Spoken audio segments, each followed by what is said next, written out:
parce que là, c'est clairement une réussite à se développer. Mais grosso modo, il n'y a pas une grosse ressemblance, que ce soit le nez, les cheveux. D'autres verront aussi les yeux, la couleur des yeux. Mais surtout, ce qui me convainc que ce n'est pas lui, c'est l'arabe parfait dans lequel il s'exprime, qui est en plus un accent levantin. C'est manifestement quelqu'un qui n'est ni maghrébin ni du Golfe, quelqu'un qui est de la région. Je pense qu'il faut distinguer deux profils. Vous avez le profil du djihadiste convaincu qui fréquente les milieux djihadistes depuis 15 ans.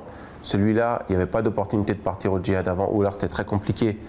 Donc il ne partait pas depuis des années, mais il avait ce logiciel, il avait la doctrine djihadiste en lui, en fait, en quelque sorte. Dès que les portes sont ouvertes, entre guillemets, du djihad en Syrie, ils sont tous précipités. Et puis vous avez le deuxième profil, alors là je parlais du cas français, ce sont des jeunes qui, sous le coup de l'émotion, parce qu'ils ont vu des images de massacres attribués au régime de Bachar el-Assad, ont décidé de partir sur le coup de l'émotion et de rejoindre le djihad en Syrie.